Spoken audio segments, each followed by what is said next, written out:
चिकित्सा एवं स्वास्थ्य विभाग की प्रमुख सचिव गायत्री राठौर ने मंगलवार देर शाम 7 बजे राजलदेसर राजकीय चिकित्सालय का औचक निरीक्षण किया। निरीक्षण के दौरान उन्होंने ओपीडी, रोगी भर्ती वार्ड, लेबोरेटरी आदि निरीक्षण किया। निरीक्षण के दौरान उन्होंने वर्तमान में गर्मी के मौसम को देखते हुए पर्याप्त मात्रा में दवाई व चिकित्सालय में पीने के पानी की व्यवस्था, कूलर, पंखे, एसी आदि की व्यवस्था देखी एवं अन्य व्यवस्था के लिए उन्होंने उपस्थित चिकित्सा प्रभारी को अतिशीघ्र दुरुस्त करने के निर्देश दिए। साथ ही उन्होंने कहा, राज्य सरकार की योजना का प्रचार प्रसार करके आमजन को अधिक से अधिक लाभान्वित करें, इसके लिए चिकित्सा के कर्मचारियों को दिशा निर्देश दिए।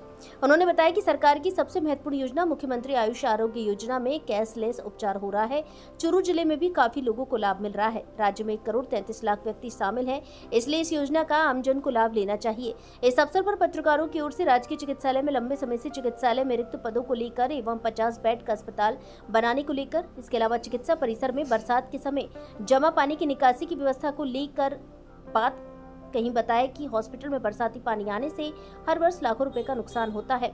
प्रमुख सचिव राठौर ने कहा कि अतिशीघ्र राजलदेसर में चिकित्सकों के रिक्त पद भर दिए जाएंगे।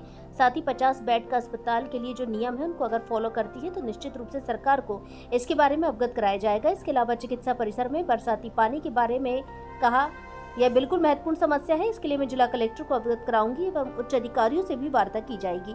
इस अवसर पर उनके साथ मुख्य चिकित्सा एवं स्वास्थ्य अधिकारी डॉक्टर मनोज शर्मा, अतिरिक्त मुख्य चिकित्सा एवं स्वास्थ्य अधिकारी डॉक्टर प्रवीण झुरिया, रतनगढ़ चिकित्सा प्रभारी डॉक्टर प्रतिभा मीणा सहित चिकित्सालय के स्टाफ सदस्य मौजूद रहे। भारत संवाद से आपने राज्य के सामुदायिक स्वास्थ्य केंद्र का निरीक्षण किया है, औचक निरीक्षण किया है, क्या यहाँ पर कमियां मिली है, क्या दिशा निर्देश देती है?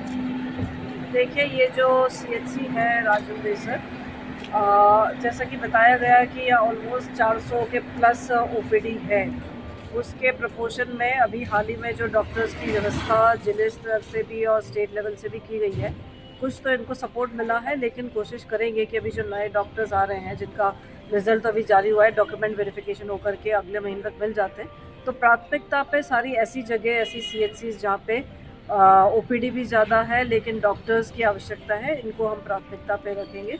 और जैसा कि अभी बताया गया है कि अब एक्सरे की जांच भी हो रही है, सारी हो रही है, तो ऑब्जेक्टिव यही है कि जितना ज़्यादा हम सीएचसी और पीएचसी लेवल पे सर्विसेज को स्ट्रेंथन करेंगे तो कम से कम लोगों को हायर फैसिलिटीज़ पे जाना होगा। और जो अपने कॉम्प्लिकेटेड केसेस हैं, हाई रिस्क प्रेगनेंसीज है या कोई और भी कॉम्प्लिकेशंस है, वही लोग आगे रेफ़र हो, क्योंकि पेशेंट को भी दिक्कत होता है अगर यहाँ पे फैसिलिटीज़ नहीं मिलती है। लेकिन ये एक अच्छी बात है कि ज़्यादातर जो दवाइयाँ हैं, जिस तरह के अभी जो गर्मी को देख करके जो दवाइयों की आवश्यकता है, वो सभी बता रहे हैं कि यहाँ पे काफ़ी संख्या में उपलब्ध है। और भी जो भी मतलब कुछ भी छोटे मोटे कमियां दिख रही हैं, उसको अपन टाइमली रिजॉल्व करने की कोशिश। मैडम, मैं आपको बता दूं, ये चूरू जिले के अंदर राजलदेसर राज्य के सामुदायिक स्वास्थ्य केंद्र 92 के अंदर कर्मोन्नत हुआ था, लेकिन लंबे समय से करीबन 40 साल 30-40 साल हो गए मैडम।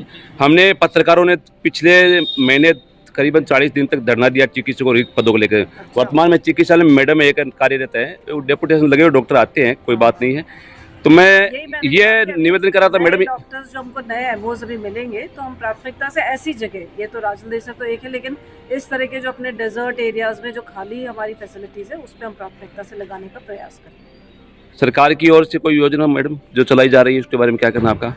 सरकार की ओर से जो सबसे इम्पोर्टेंट स्कीम है, जो अपनी माँ योजना है, मुख्यमंत्री आयुष्मान आरोग्य योजना, जिसमें एकदम अपना कैशलेस उपचार हो रहा है, और उसमें चूरू में भी काफ़ी संख्या में लोग बेनिफिट हो रहे हैं। और क्योंकि ऑलमोस्ट मतलब अपने राज्य के 1,33,00,000 फैमिलीज इसमें कवर्ड हैं, तो एक तरह से सभी जो तबके हैं, भले ही वो आपके कॉन्ट्रैक्चुअल एम्प्लॉयज़ हैं, एनएफएसए बेनिफिशरीज हैं, आपके स्मॉल एंड मार्जिनल फार्मर्स हैं, सभी इसमें इंक्लूडेड हैं। तो लोग अनावश्यक रूप से अपना मतलब प्राइवेट में जा कर के पैसा खर्च ना करें। प्राइवेट भी काफ़ी अपने एम्पैनल्ड हॉस्पिटल्स हैं, काफ़ी आरजीएचएस में भी जो अपने सरकारी एम्प्लॉयज़ हैं, पेंशनर्स से कवर हो जाते हैं। तो अब गवर्नमेंट की फैसिलिटीज़ काफ़ी इम्प्रूव हो गई है, तो हम लोग इसको और ऑगमेंट करने की कोशिश करें। मैडम, एक समस्या बता रहे हूँ चैनल के माध्यम से आपको। राजलदेसर के अंदर करीबन 30 ग्रामीण इलाके आते हैं, बड़े ग्रामीण, प्लस कस्बे की आबादी 45,000 है।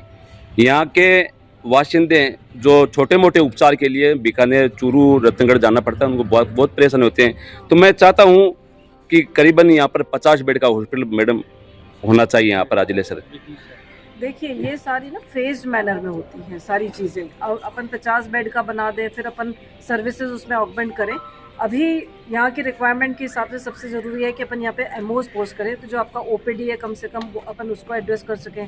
फिर अपन चाहेंगे कि यहाँ पे अगर ये कॉम्प्लेक्स डिलीवरीज हैं, यहाँ पे अगर गायनेकोलॉजिस्ट हो तो यहाँ पे अगर आपकी अच्छी तरह से डिलीवरीज हो जाए, सिजेरियंस भी हो जाए, एफआरयू की तरह इसको अपन डेवलप करें। ब्लड स्टोरेज यूनिट अपन यहाँ पे डेवलप करें, हाईवे पास में अगर कुछ एक्सीडेंट्स हो जाते हैं, ट्रॉमा की फैसिलिटीज़ डेवलप करें, तो फेस मैनर में डेफिनेटली हम लोग फैसिलिटीज़ को डेवलप करने की मोस्ट इम्पोर्टेंट मैडम बात ये है कि बरसात के समय के अंदर यहाँ पर 3-3, 4-4 फुट पानी इकट्ठा हो जाता है इस अस्पताल में, क्योंकि गेनानी पास में है। तो मैं इसके लिए यहाँ पर विशेष बजट की आवश्यकता है मैडम। इसके बारे में मैं इस चैनल के माध्यम से ये अगर करूँ, सरकार को आप अवगत कराएं, सर को तो मालूम है सीमेश साहब को, तो इसके लिए यहाँ पर बढ़ाव हुए कोई ऐसी व्यवस्था है, क्यों